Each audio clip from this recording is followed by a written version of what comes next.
Angle reported earlier, Defense Secretary Rumsfeld was on Defense Today as Democrats on the Senate Armed Services Committee went after him for what they described as his failures in the Iraq War. But, as usual, Rumsfeld gave as good as he got. Here are some key moments from his exchange with New York Senator Hilary V Clinton. Under your leadership, there have been numerous errors in judgment that have led us to where we are in Iraq and Afghanistan. We have a full-fledged insurgency and full-blown sectarian conflict in Iraq.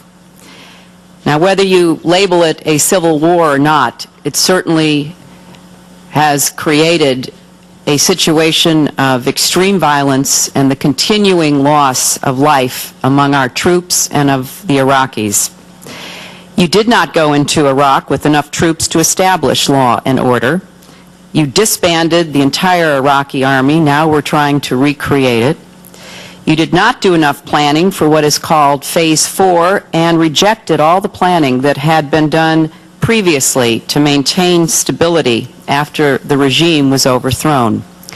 You underestimated the nature and strength of the insurgency, the sectarian violence, and the spread of Iranian influence. In Afghanistan, your administration's credibility is also suspect. In December 2002, you said the Taliban are gone.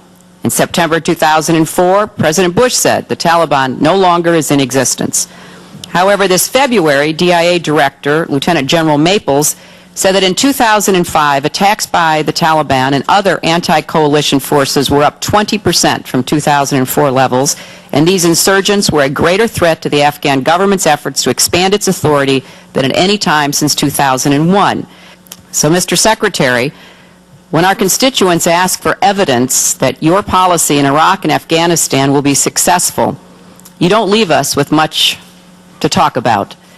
Yes, we hear a lot of happy talk and rosy scenarios, but because of the administration's strategic blunders and, frankly, the record of incompetence in executing, you are presiding over a failed policy. Given your track record, Secretary Rumsfeld, why should we believe your assurances now? My goodness. First, I've tried to make notes and to follow the prepared statements you've presented. First of all, it's true, there is sectarian conflict in Iraq and there is a loss of life, and it's an unfortunate and tragic thing that that's taking place. Second, you said the number of troops were wrong. I guess history will make a judgment on that. The idea that the Army was disbanded, I think, is one that's kind of flying around. My impression is that to a great extent that Army disbanded itself. Third, the assertion that the government rejected all the planning that had been done before is just simply false. That's not the case. Afghanistan.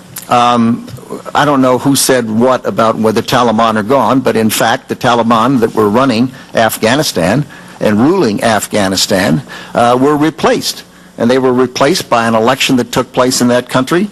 And in terms of a government or a governing entity, they were gone. And that's a fact. Are there still Taliban around? You bet. Are they occupying safe havens in Afghanistan and other places? Correction, in Pakistan and other places? Certainly they are. Is the violence up? Yes. Does the violence tend to be up during the summer and spring, summer, and fall months? Yes, it does. And it tends to decline during the winter period. Does that represent failed policy? I don't know. I would say not. Are there setbacks? Yes. Are there things that people can't anticipate? Yes. Does the enemy have a brain and continue to make adjustments on the ground, requiring our forces to continue to make adjustments? You bet. Is that going to continue to be the case? I think so. Is this problem going to get solved in the near term about this long struggle against violent extremism? No, I don't believe it is. I think it's going to take some time. So I would disagree strongly with your statement. Well, Mr. Secretary, I know you would, and I know you feel strongly about it, but there's a track record here. This is not 2002, 2003, 2004, 5, when you appeared before this committee and made many comments and presented, many assurances that have frankly proven to be unfulfilled. And Senator, I don't think that's true. I have never painted a rosy picture. I've been very measured in my words, and you'd have a dickens of a time trying to find instances where I've been excessively optimistic. I understand this is tough stuff.